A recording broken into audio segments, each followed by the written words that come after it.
네, 안녕하세요. 우리가 이번 동영상에서는 새로 이어서 단원을 공부를 하기 전에 우리가 공부했던 6단원 중에서 중요한 내용이 무엇인지 한번 복습을 해보도록 하겠습니다. 이번 6단원에서는 인터레스트 레이트의 리스크 스트럭처와 텀 스트럭처 이 두 가지에 대해서 공부를 했습니다. 6.1에서 공부를 한 게 요거고 6.2 부분에서 요거를 공부를 했죠. 그래서 6.1 부분에서는 만기가 같은 채권인데 그 중에서도 만기는 같지만 뭐 리퀴디티라든지 리스크라든지 텍스라든지 그런 어떤 다른 특성이 달라짐에 따라서 채권들의 이자율이 어떻게 바뀌는구나를 공부를 한 것이 이제 요 리스크 스트럭처가 되겠고 6.2에서 공부한 텀 스트럭처는 뭐 리퀴디티라든지 리스크라든지 텍스는 같지만 만기가 다를 때 이 만기 채권들의 만기에 따라서 일드가 어떻게 바뀌는지를 공부를 한 것이 텀 스트럭처가 되겠습니다. 그래서 우리가 첫 번째 6.1에서는 채권의 많은 여러 가지 특성 중 만기는 같지만 요 세 가지 특성이 서로 다를 때 채권들의 이자율이 어떻게 변하는지를 본 것이 되겠습니다.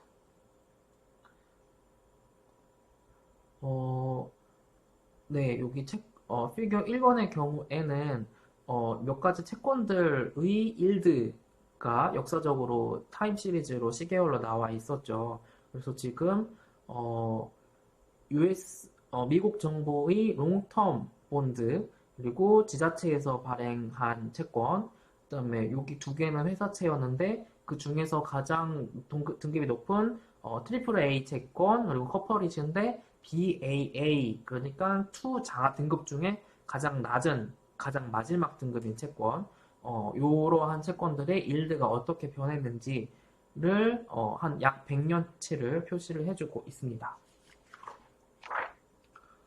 가장 첫 번째로 살펴보았던 것은 채권의 디폴트 리스크가 어떻게 바뀜에 따라서 채권의 일드가 바뀌는지입니다.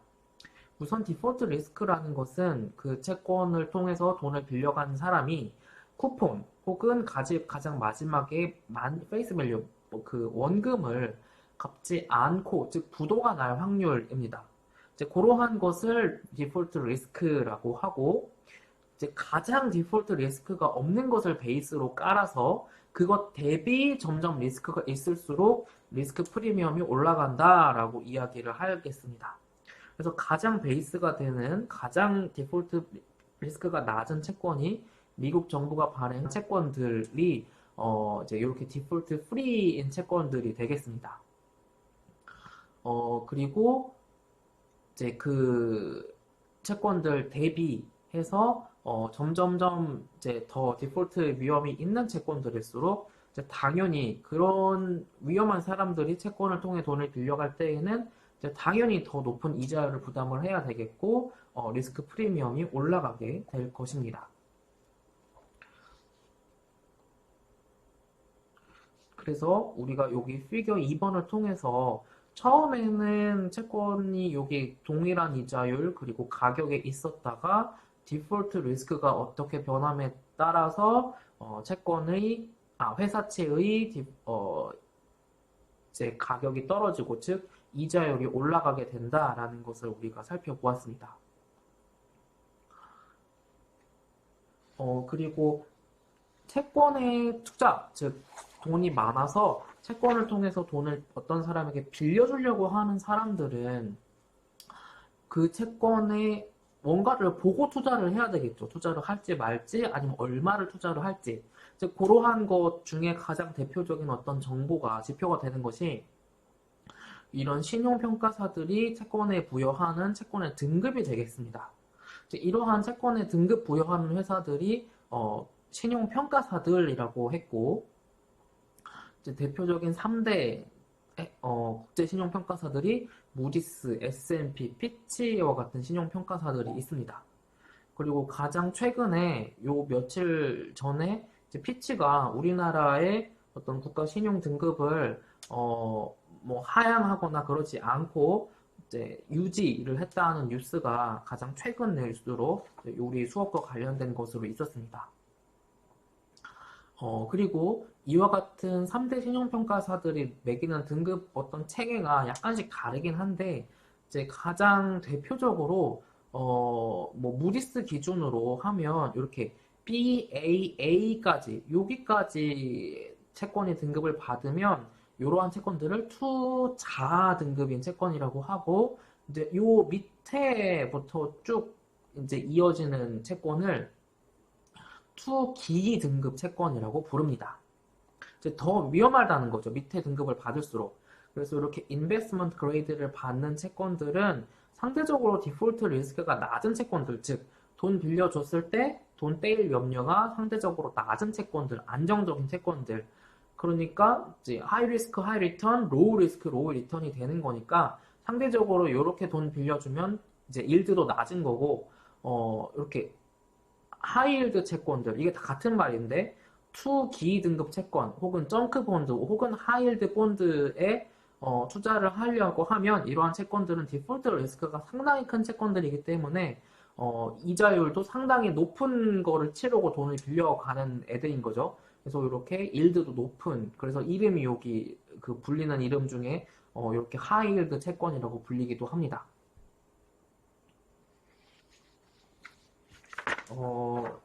그리고 전반적으로는 당연히 국채가 회사채보다는 안전하고, 회사채 중에서는 또 가장 이제 트리플 A인 것이 아무래도 요 BAA보다는 또 안전하죠. 이제 그래서 그만큼 이제 덜 안전할수록, 바꿔 말하면 위험할수록 리스크 프리미엄이 점점 더 커지는 거고, 일드가 커진다라고 생각을 하시면 되겠습니다.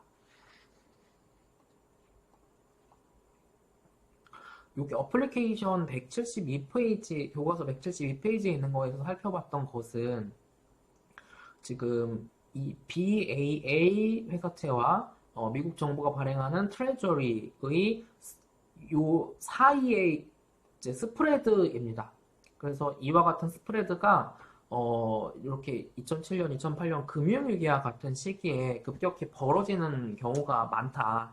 반대로 경기가 좋을수록 요 또 트레저리와 BAA 사이의 스프레드가 줄어드는 경향이 있다. 그러니까 경기가 좋을 때는 너무 디폴트가 높은 애들이 나한테 돈 빌리러 와도 좀 더 너그럽게 돈을 빌려줄 수 있는 거지. 경기가 좋으니까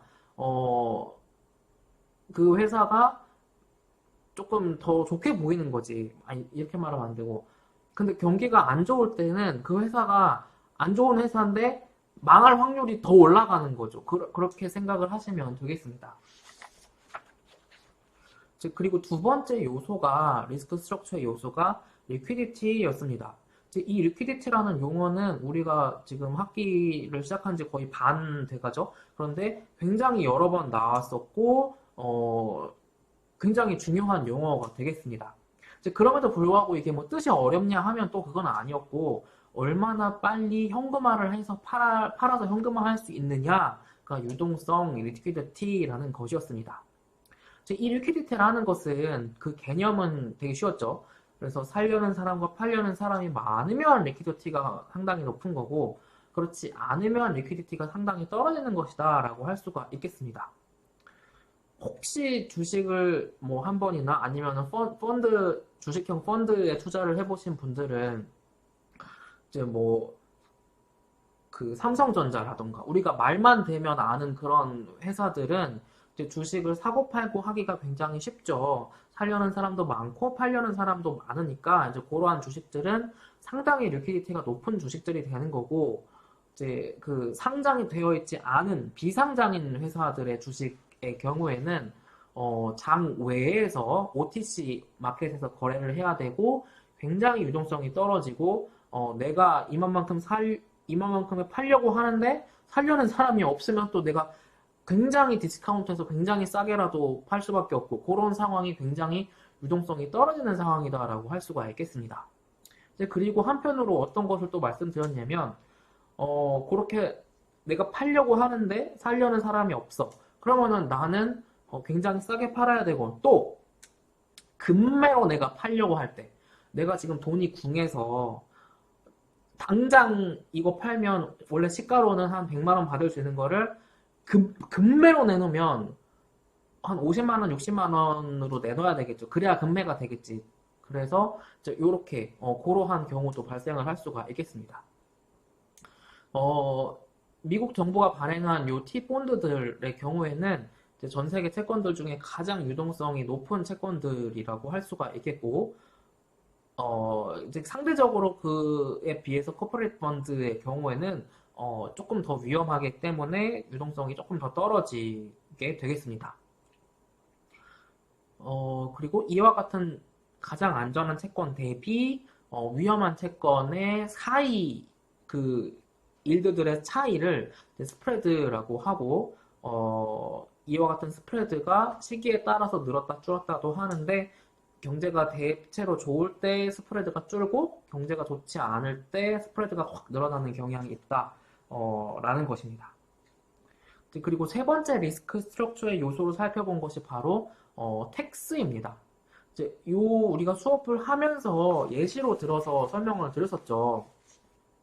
그래서 뮤니시펄 본드, 그러니까 지자체에서 발행하는 채권들은 오히려 중앙정부가 발행하는 채권들보다는 위험한, 그러니까 디폴트 프리하지는 않다라고 할 수 있습니다. 그럼에도 불구하고 이 뮤니시펄 본드들이 인기가 있는 게 바로 뭐 때문에? 텍스가 면세가 되기 때문이다라고 할 수 있습니다.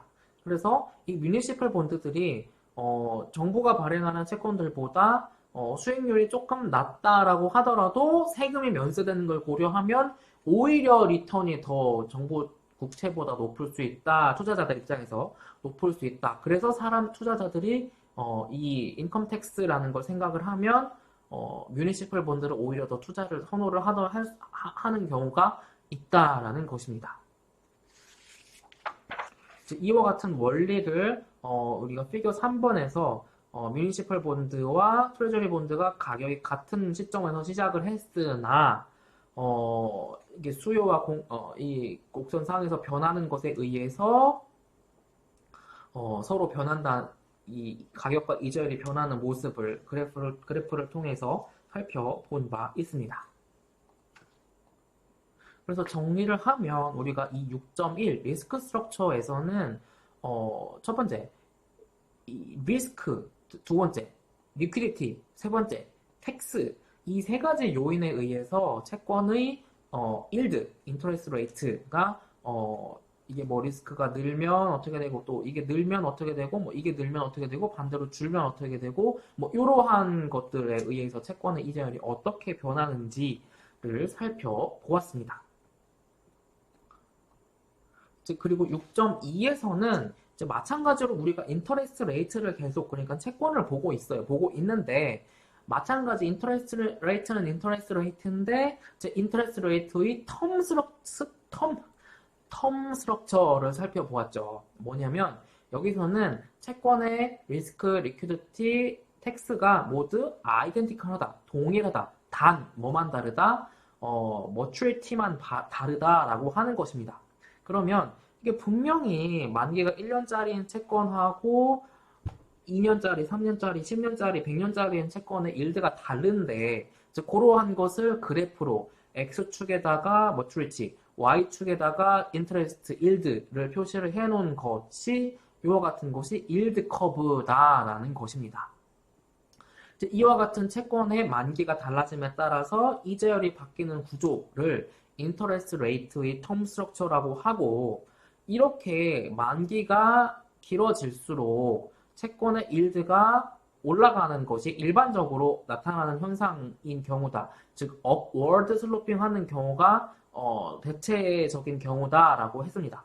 그럼에도 불구하고 이렇게 플랫하거나 인버트가 되는 경우가 있다. 일시적으로. 그런데 특히나 이 인버트의 경우에는 경제가 좋지 않을 때, 그러니까 지금 당장 필요한 돈이 궁할 때는 이 장기는 이 생각할 여력이 없고 우선 당장 지금 돈이 궁하는데 즉 요럴 때 인버트 되는 경우가 그래프가 나타난다라는 것입니다.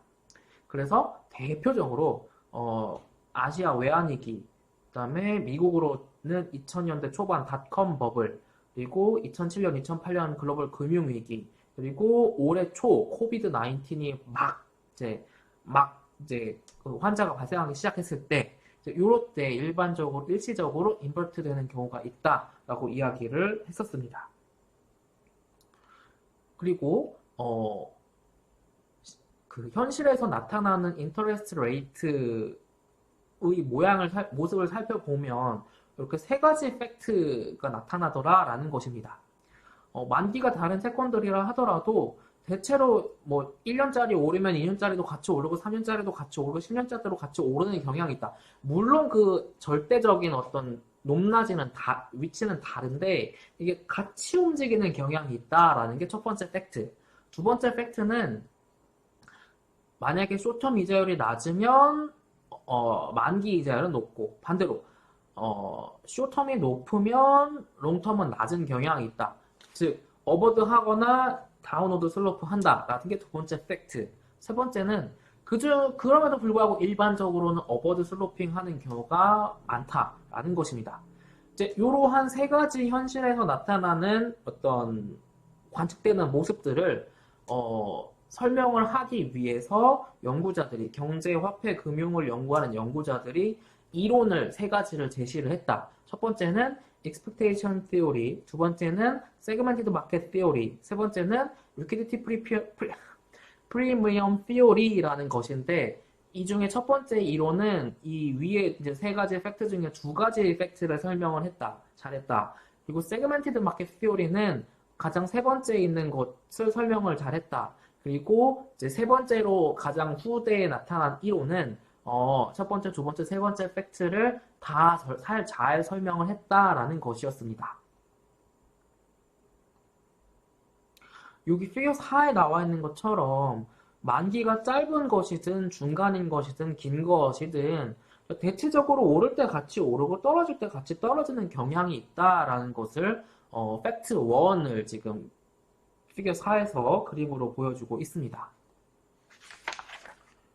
가장 첫 번째로 나왔던 expectation theory의 경우에는 롱텀인 것의 어떤 interest rate는 숏텀인 것들의 평균 낸 거다라는 것이 이 expectation theory라는 것이었습니다. 그런데 그렇게 나타나는 이유는 사람들이 그렇게 기대를 하기 때문에 라는 것이었습니다. 그리고 이와 같은 expectation theory에서 가정을 한 것은 투자자들이 어떤 만기에 따라서 투자하려는 채권에 차별을 두지는 않는다 라는 것이었습니다. 그래서 이제 이와 같은 것들이 expectation theory에서 설명을 하는 것이었죠. 그리고 우리는 이와 같은 예제를 통해서 요 9%와 11%를 평균 내면 10%지. 그래서 2년짜리의 이제 연평균인 것은 이렇게 10%, 10%가 되겠구나라고 expectation theory에서 설명을 해줄 수 있겠다라는 것이었습니다. 이제 일반화를 해보면 이렇게 됐었죠. 이제 그 중에 투 피리어드를 두 번을 가게 되면 이렇게 한 번, 두 번, 그리고 내가 투자한 원금 1달러 빼면 이렇게 되는 것이었는데 이 제곱항의 경우에는 너무 제곱하면 작아지기 때문에 뺄 수 있겠다. 아니, 그러니까 무시할 수 있겠다. 그래서 남게 되는 것은 이렇게 되겠고, 원 피리어드를 두 번을 투자를 하게 되면 이렇게 되는 것인데, 마찬가지로 가장 정리하면 이렇게 나오는 것 중에 이 세 번째 항, 요것도 너무 작겠다. 그래서 무시할 수 있겠다. 그래서 남는 것이 이렇게 할 수 있겠습니다. 그러면 요렇게 정리를 할 수가 있겠고 이제 요와 같이 초피리어드의 경우에는 1피리어드 그 다음 피리어드 평균 낸 거구나. 그리고 일반화하면 요 n 것까지 다 더해서 나누기 n 그러니까 평균 낸 거가 요 이자율이 되는구나 라는 것이 이 expectation theory에서 설명을 하는 것이었습니다. 이와 같은 expectation theory는 이렇게 fact 1, fact 2는 잘 설명을 하는 건데 반면 팩트 3에 대해서는 설명을 잘 하지 못하더라. 이제 그래서 새롭게 나오게 된 것이 세그멘티드 마켓 시오리였습니다. 이 세그멘티드 마켓 시오리에서는 채권이 만기에 따라서 완전한 대체제가 아니다 라고 가정을 합니다. 그리고 투자자들이 어떤 특정하게 선호하는 만기가 있다라고 가정을 하고, 그래서 그 투자자들이 단기를 좋아하는 투자자들은 단기인 채권만 계속 사고, 중기를 좋아하는 투자자들은 중기인 채권만 계속 사고, 장기를 좋아하는 투자자들은 장기인 채권만 계속 사더라. 그래서 약간의 마켓이 이렇게 세그멘티드 되어 있는 거 아니냐라는 것이었습니다. 이와 같은 세그멘티드 마켓 시오리는 세 번째 팩트, 일드 커브가 업워드 슬로핑 하는구나 라는 것을 잘 설명을 해주더라 라는 것이 장점이었습니다. 이와 같은 첫 번째와 두 번째 이론을 융합하고 발전시킨 것이 이렇게 세 번째 Liquidity Premium and Preferred Habitat Theory였습니다. 그래서 앞에 두 가지 이론의 어떤 중간적인 입장이라고 해야 되나? 두 개를 다 합쳤다라고 해야 되나? 그래서 채권 만기가 다른 이 채권들이 서로가 완전한 대체제가 되지는 않는다라고 하는 것이고, 롱텀인 채권의 이자율은 숏텀인 것들의 에버리지이기도 하면서 플러스 리퀴디티가 떨어지는 채권, 즉 만기가 긴 채권일수록 그 프리미엄이 올라간다, 즉 일드가 높아지게 된다라는 것이었습니다. 즉 그래서 식으로 표시를 해보면 리퀴디티 프리미엄 시오리는 이렇게 표시가 될 수 있었다. 그런데 이 식을 뜯어보면 이제 여기부터 여기까지는 expectation theory에서 말을 한 거였죠. 그리고 여기는 segmented market theory에서 이야기를 한 거를 가져와서 수정을 해서 머추리티가 길어질수록 투자자들한테 이자율을 더 줘야 됩니다. 높은 리턴을 줘야 됩니다. 라는 거를 이렇게 반영을 했다라는 것입니다. 그래서 이와 같은 것을 그래프로 표시를 해보면 피겨 5번처럼 이렇게 만기가 숏텀일 때보다 장기로 이렇게 갈수록 이렇게 리퀴디티 프리미엄이 가는 것, 일드가 올라가는 것을 이 피겨 5번을 통해서 표시를 하고 있습니다.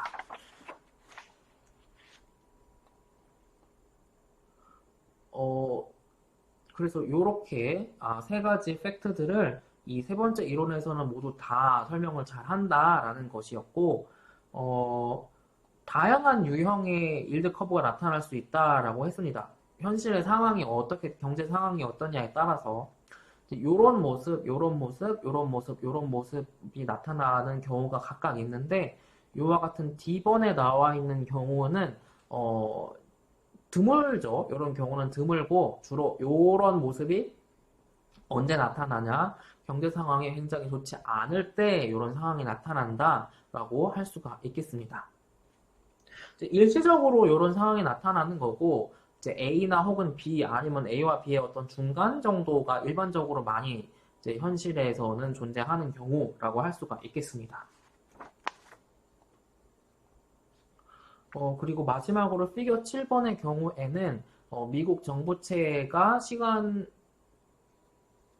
바뀜에 따라서 다 일드 커브를 다 표시를 해 놓은 것인데, 대체적으로 이렇게 최근으로 오면서 이자율이 점점 하락을 하는 모습을 볼 수가 있겠고, 두 번째로는 이렇게 어워드 슬로핑 하는 경우들이 많은데, 이렇게 다운워드 슬로핑 하는 경우도 있고, 이건 약간 플랫하다고 해야 되나, 이걸 어워드 하다고 해야 되나, 약간 애매하긴 한데, 이렇게 약간 플랫하는 경우도 있구나, 라는 것을 살펴볼 수 있겠습니다. 네, 그러면 우리가 6단원에서는 가장 크게 리스크 스트럭처와 텀 스트럭처 이 두 가지에 대해서 공부를 했고, 여기까지 복습을 해보도록 하겠습니다. 그러면 우리는 다음에 또 이어서 보도록 하겠습니다.